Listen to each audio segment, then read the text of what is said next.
Hi guys, எல்லோரும் எப்படி இருக்கீங்க? ஆக்சுவலாக வந்து நம்ம இன்றைக்கி வந்து ஷோர் ஃபிஷிங்காக போயிட்டுருக்கோம்.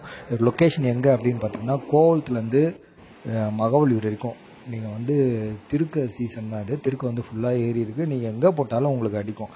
லொக்கேஷன் கேட்காதீங்க. கண்டிப்பாக நீங்கள் எங்கே நான் தான் சொல்கிறேன்ல, கரெக்டாக நீங்கள் வந்து கோவளத்துலேருந்து மகாவலி வரைக்கும் நீங்கள் எங்கேயாச்சும் ஒரு இடத்துல போடுங்க, போட்டு உட்காந்துருக்க கண்டிப்பாக அடிக்கும்.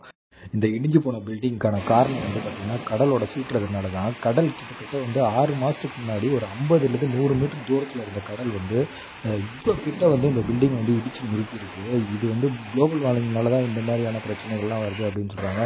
இன்னும் வருங்காலத்தில் இதோட பாதிப்பு வந்து ரொம்ப அதிகமாக இருக்கும் அப்படின்னு சொல்கிறாங்க.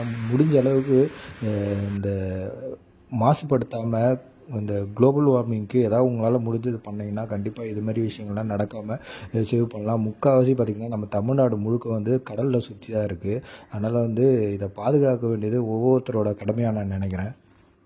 நாங்கள் யூஸ் பண்ண பைட் வந்து பார்த்திங்கன்னா கில்ச்ச மீன். நீங்களும் போனீங்கன்னா கண்டிப்பாக இந்த மீன் கிடச்சிங்கன்னா வாங்கி ட்ரை பண்ணுங்கள். இருக்குதா? இப்படி வந்துருங்க, எல்லாம்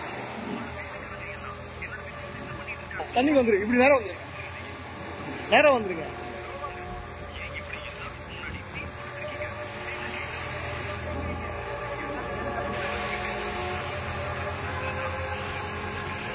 தண்ணியில அடிச்சிட்டு வந்து அன்னைக்கு வந்த மாதிரி நம்ம இழுத்து வந்துடும். கொஞ்ச நேரம் இருந்தா வந்துடும், கொஞ்ச நேரம் இருந்தா வந்துடும். சடையில கடைக்கு வந்தோம்னா வந்துடும்.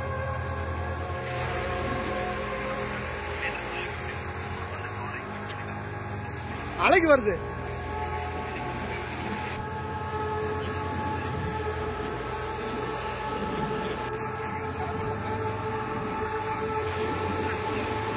இல்ல வந்துருங்க, இப்படி வந்துருங்க. பொறுமையா கூட வந்து